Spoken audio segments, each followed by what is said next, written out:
Courte présentation du SBOM qui peut vous ramener un peu plus de visibilité sur vos projets et surtout sur la gestion des risques.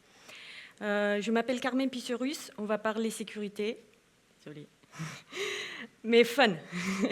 Je m'appelle Carmen Pisserus, je travaille à la Poste. Je fais partie de l'équipe qui est en charge de la sécurisation des applications. Je fais aussi de la sécurisation du cloud parce qu'on est en train d'aller sur Azure et de la sécurisation de la chaîne CI/CD. Et je suis présidente de l'association Signal Spam qui regroupe les principaux acteurs de l'emailing pour lutter contre le spam et le phishing. Alors aujourd'hui, on va parler un petit peu de législation, parce que vous savez, il y a le NIS 2, la loi qui est sortie, qui concerne plutôt l'infrastructure, mais il y a aussi le Cyber Resilience Act, qui est rentré en vigueur le 10 octobre 2024, et qui, lui, parle de transparence et qui parle de gestion des vulnérabilités potentielles qui sont dans les applications commercialisées dans une activité commerciale. Alors, pourquoi cette loi-là? Vous avez peut-être vu dans la presse aussi qu'à chaque fois qu'il y a des vulnérabilités, que les vulnérabilités sont exploitées, il y a des fuites de données. Il y a des informations qui traînent un petit peu sur le dark web et on n'est pas content. Donc, par cette loi, on essaye de mettre en conformité donc, les applications et on essaie de rendre un peu plus transparent au niveau de l'utilisateur pour que l'utilisateur il sache les potentielles vulnérabilités qui impactent une telle version d'une application si jamais il l'installe. Il y a aussi des obligations sur l'obsolescence logicielle, donc on va en parler vers la fin. Alors, la supply chain, c'est aussi, les attaques de supply chain, c'est aussi une des raisons pour laquelle cette loi elle est sortie. Et si vous vous rappelez, par le passé, on a eu aussi les problèmes de Log4j, où on ne savait pas quelles étaient les applications impactées. Et le fameux cas de SolarWinds, pareil, qui une vulnérabilité sur un composant peut impacter plein d'applications différentes. Donc le SBOM, en quoi va-t-il nous aider?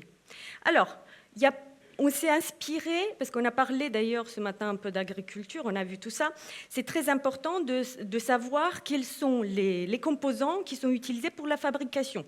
Donc le BOM, le Bill of Materials, on s'est inspiré il est inspiré de la manufacture. Donc le BOM de manufacture, c'est des listes détaillées de comment on fabrique de tous les composants, des matières premières, pièces, assemblages nécessaires pour fabriquer un produit. Par exemple, pour du pain, j'ai besoin du blé, etc. Je vais détailler toute la recette de tout ce que j'ai besoin. Il y a aussi les process par lesquels je passe, donc on va parler par la suite. Donc le SBOM, ça c'est inspiré du BOM de manufacture et il fournit la liste exhaustive des composants logiciels. Donc là on a les bibliothèques, les dépendances, les modules, les versions et comment construire et exécuter l'application. On va voir par la suite. Le SBOM, ça permet vraiment de montrer plus de transparence et plus de traçabilité. Et on va voir par la suite comment. Et vous avez aussi le XBOM, ça c'est le Extended Software Bill of Materials. On va voir à la fin de la présentation que c'est vers ça qu'il faut vraiment étendre, qui fournit un inventaire vraiment exhaustif des API, des secrets, des modèles de données, des repositories, et même aller au-delà, donc vers le cloud des fichiers Terraform et même Dockerfile. Donc pas que les dépendances et les bibliothèques qui m'ont aidé à construire mon produit ou mon application. Donc avec le XBOM, j'ai vraiment le contexte, les métadonnées, j'ai plein d'informations en plus. Alors, comment je fais le SBOM? Parce qu'on va en parler de ça, même si on voit un petit peu vers quoi il faut tendre.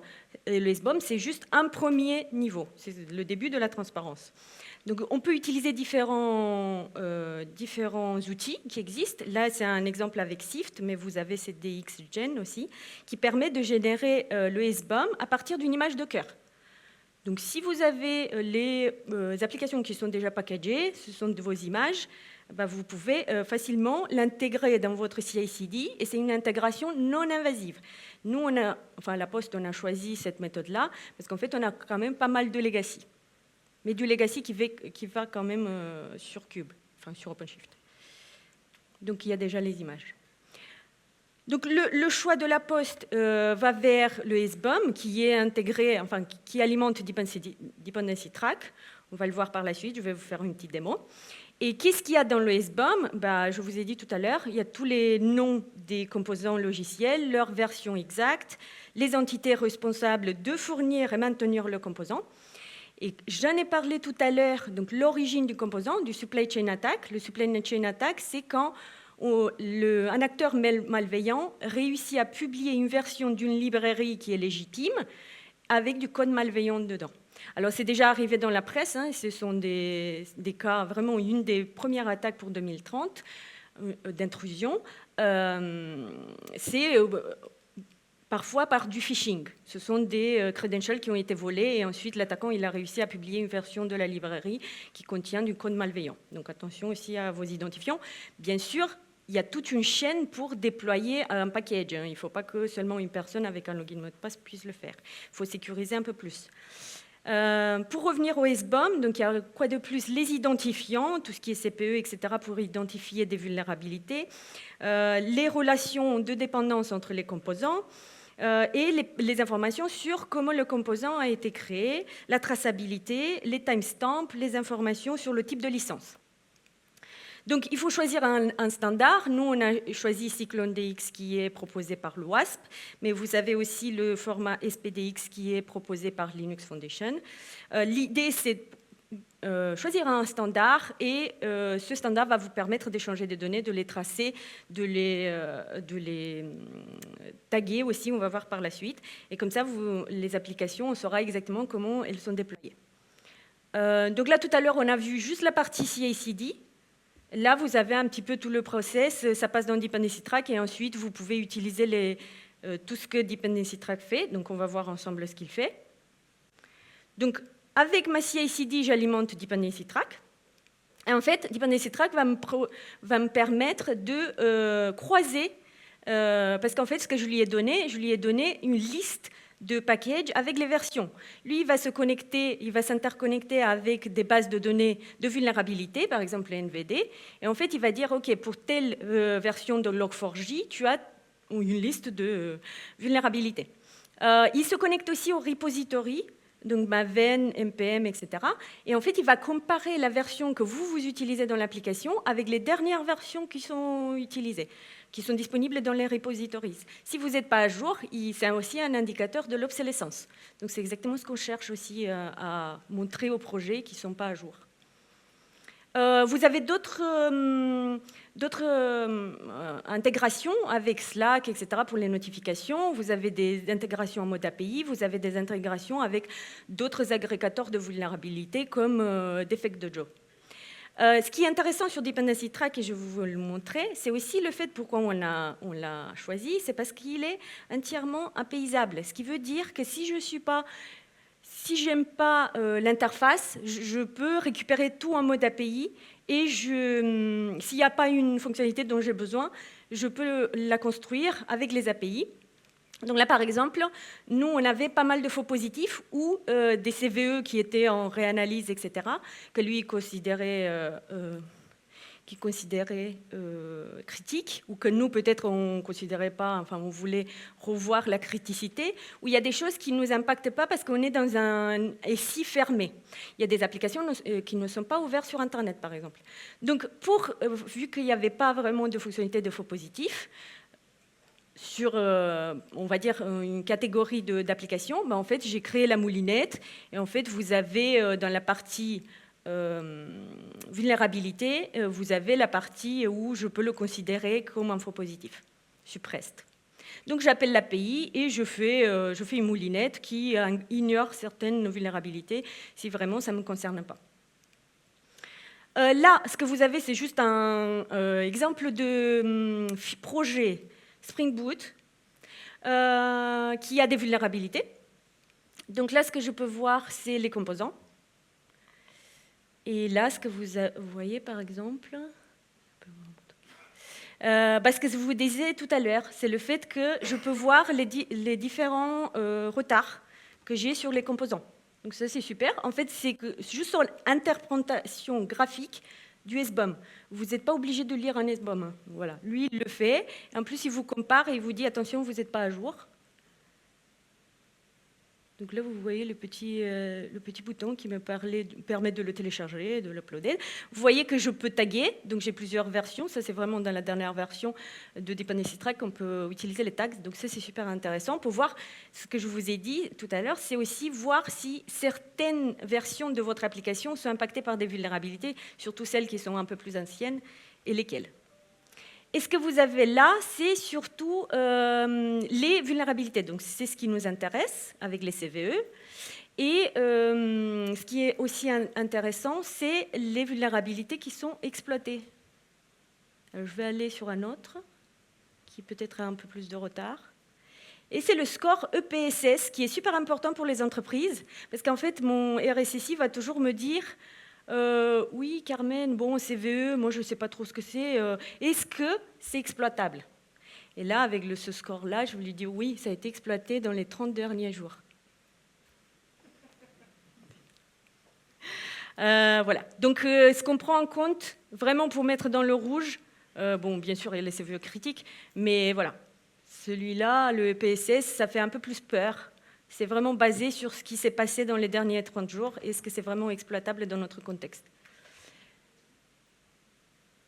Alors, ce qui est aussi intéressant par rapport à d'autres scanners qu'on a pu expérimenter, c'est que celui-là, il vous scanne dès que vous le lancez. Là, je ne vais pas vous montrer les logs parce que c'est plus chez nous, à l'interne, mais il le scanne. Vous pouvez lui donner une fréquence de scan. Donc, en fait, à chaque fois que vous le lancez, le pod, il se met à scanner. Et en fait, ce qu'il fait, en fait, c'est qu'il récupère tous les SBOM qui sont dans la base de données et en fait, il les recompare avec les bases de données de vulnérabilité.